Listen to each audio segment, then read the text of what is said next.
الحمد لله الذي ارتضى لنا الإسلام دينا وجعل فيه عزنا وبعث سيدنا محمدا صلى الله عليه وسلم الهادي إلى الصراط المستقيم والداعي إلى الدين القويم ونشهد أن لا إله إلا الله وحده لا شريك له ونشهد أن محمدا عبده ورسوله أما بعد فأعوذ بالله من الشيطان الرجيم بسم الله الرحمن الرحيم النبي أولى بالمؤمنين من أنفسهم وقال النبي صلى الله عليه وسلم لا يؤمن أحدكم حتى أكون أحب إليه من والده وولده والناس أجمعين নবী মুহাম্মদুর রাসূলুল্লাহ সাল্লাল্লাহু আলাইহি ওয়াসাল্লামকে প্রতিটি মুমিন মুসলমানই মহব্বত করেন, ভালোবাসেন। রসুল আকরম সাল্লাল্লাহু আলাইহি সাল্লামকে ভালোবাসা মহব্বত করা সেটা ঈমানের দাবি, মুসলমানদের ঈমানের পরিপূর্ণতার জন্য অপরিহার্য।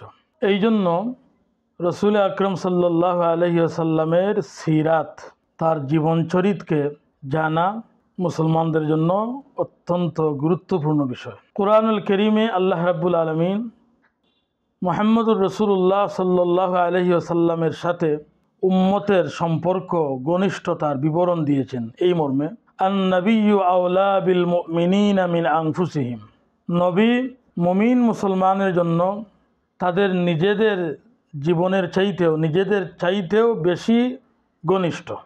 এই আয়াতে রাসূলুল্লাহ সাল্লাল্লাহু আলাইহি ওয়াসাল্লামের সাথে উম্মতের সম্পর্কের ধরন বলা হয়েছে।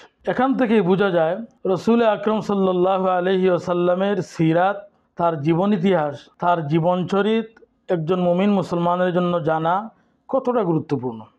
একজন মানুষ আরেকজন মানুষকে মহব্বত করতে হলে তাকে জানতে হয়, তাকে চিনতে হয়, তার সম্পর্কে সম্যক জ্ঞান লাভ করতে হয়। একজন মানুষ যখন আরেকজন মানুষকে ভালোভাবে চিনবে, ভালোভাবে জানবে, তখন ওই মানুষের প্রতি তার মহব্বত আরও বেশি সৃষ্টি হবে। রসুল আকরম সাল্লাল্লাহু আলাইহি ওয়াসাল্লাম আল্লাহ তাআলার পরে সবচেয়ে শ্রেষ্ঠ, সবচেয়ে উত্তম। নবীজির মাধ্যমে আমরা দিন, ঈমান, ইসলাম পেয়েছি এবং নবীজি মুমিনের জীবনের চেয়েও বেশি গুরুত্বপূর্ণ। তাহলে ওই নবীর প্রতি মহব্বত এবং ভালোবাসা যতক্ষণ না কোনো মুমিন মুসলমানের পূর্ণাঙ্গ পর্যায়ে না হবে ততক্ষণ সে পরিপূর্ণ মুমিন হতে পারবে না। আর নবীজির প্রতি পূর্ণাঙ্গ রূপে ভালোবাসা সৃষ্টি হতে হলে নবীজির জীবন ইতিহাস সম্পর্কে জানতে হবে। নবীজির জীবন ইতিহাস একজন মুমিন মুসলমান যত বেশি জানবে তত বেশি নবীজির প্রতি তার ভালোবাসা সৃষ্টি হবে। আর বলা বাহুল্য, নবীজির প্রতি ভালোবাসা যখন একজন মুমিন মুসলমানের বেশি সৃষ্টি হবে তখন ওই মুমিন মুসলমান আল্লাহর কাছে প্রিয় হবে। যেভাবে কুরআনুল কারীমে আল্লাহ রাব্বুল আলামিন বলেছেন, কুল ইন কুনতুম তুহিব্বুনাল্লাহ ফাত্তাবিউনি ইউহিব্বুকুমুল্লাহ ওয়া ইয়াগফির লাকুম যুনুবাকুম আল্লাহু গফুরুর রহিম। নবীজিকে আল্লাহ রাব্বুল আলামিন বলছেন, হে নবী, আপনি বলুন, যদি তোমরা আল্লাহ পাককে ভালোবাসতে চাও তাহলে তোমরা আমি নবীর অনুসরণ করো। আল্লাহ রাব্বুল আলামিন তোমাদেরকে ভালোবাসবেন, তোমাদেরকে ক্ষমা করবেন, তোমাদের গুনাহগুলোকে ক্ষমা করবেন। আল্লাহ রাব্বুল আলামিন ক্ষমাশীল, দয়াবান। তাহলে এই আয়াত থেকে বোঝা গেল রাসূলুল্লাহ সাল্লাল্লাহু আলাইহি ওয়াসাল্লামের প্রতি ভালোবাসা রাখা মুমিন মুসলমানের জন্য ঈমানের অপরিহার্য দাবি। আর এই মহব্বত সৃষ্টির সবচেয়ে উত্তম পদ্ধতি হলো নবীজিকে পাঠ করা, নবীজির সিরাত পাঠ করা, নবীজির জীবন ইতিহাস পাঠ করা। আল্লাহ রাব্বুল আলামিন সূরা হুদের মধ্যে বিভিন্ন পয়গম্বরগণের দাওয়াতি জীবনের আলোচনা করেছেন। আলোচনা করতে গিয়ে একটা পর্যায়ে বলেছেন, ওয়াকুল্লান নাকুসসু আলাইকা মিন আম্বাইর রুসুল মা নুসাব্বিতু বিহি ফুআদাক। আমি আপনার কাছে এই সমস্ত পয়গম্বরগণের বৃত্তান্ত বর্ণনা করেছি এই জন্য যাতে আমি আপনার অন্তরকে দৃঢ় করতে পারি এবং আপনার অন্তরকে প্রশান্ত করতে পারি। নবীদের জীবন ইতিহাস আল্লাহ রাব্বুল আলামিন কুরআনুল কারীমে উল্লেখ করে রসুল আকরম সাল্লাল্লাহু আলাইহি সাল্লামকে জানিয়ে দিচ্ছেন যে নবীদের জীবন ইতিহাস উল্লেখের কারণ হলো যে আপনার অন্তর যাতে দৃঢ় হয়, আপনার অন্তরে যাতে প্রশান্তি সৃষ্টি হয়। একই কথা রাসূলুল্লাহ সাল্লাল্লাহু আলাইহি সাল্লামের সিরাত বা জীবন ইতিহাস, তার জীবনচরিত পাঠের ক্ষেত্রেও। নবীজির নবুয়তি জীবনের শুরু থেকে নিয়ে শেষ পর্যন্ত কীভাবে আল্লাহর পক্ষ থেকে আনিত পেগাম হেদায়েত ও রিসালাতের দায়িত্ব আঞ্জাম দিয়েছেন, কি কষ্টকর সময় অতিবাহিত করেছেন দিন এবং ইসলামের জন্য। নবীজির জীবনের সাথে ইসলামের প্রত্যেকটা বিষয় সম্পৃক্ত। রসুল্লাহ সাল্লাল্লাহু আলাইহি সাল্লাম ইসলাম পাওয়ার পর থেকে, নবুয়ত পাওয়ার পর থেকে দ্বীনের দাওয়াত কিভাবে দিয়েছেন, দায়ীদের কোন গুণগুলো আত্মস্থ করতে হবে, দ্বীন এবং ইমানের দাওয়াত দিতে গিয়ে কোন পদ্ধতি অবলম্বন করতে হবে, এগুলো জানতে হলে নবীজির সিরাত পাঠ, জীবন ইতিহাস পাঠ জরুরি।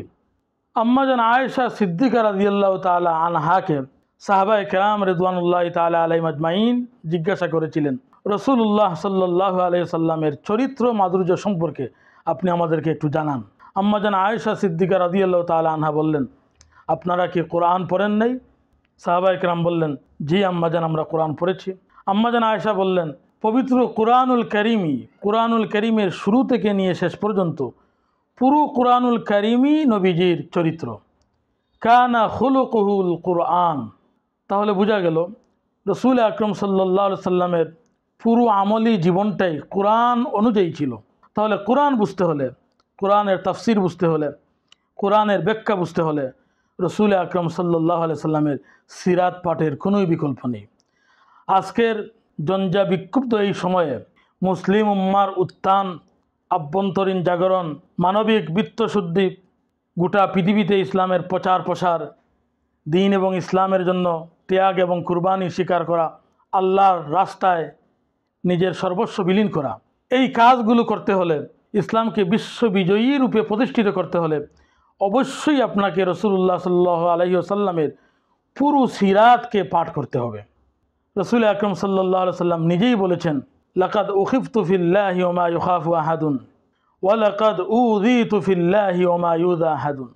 আমি পৃথিবীর মধ্যে সবচেয়ে বেশি আল্লাহকে ভয় করি এবং আল্লাহর রাস্তায় আমাকে যেই পরিমাণ কষ্ট দেওয়া হয়েছে আর কাউকে সেই পরিমাণ কষ্ট দেওয়া হয়নি। কাজেই আজকের যুবকদের জন্য, তরুণদের জন্য, যারা উম্মাকে জাগাতে চান, পৃথিবীতে যারা ইনকিলাব সাধন করতে চান, তাদের সকলের প্রতি আমাদের একটাই মেসেজ যে আসুন রসুল আকরম সাল্লাল্লাহু আলাইহি সাল্লামের সিরাত শুরু থেকে নিয়ে শেষ পর্যন্ত আমরা পাঠ করি এবং সেই আলোকে নিজেদের জীবন গঠন করার চেষ্টা করি।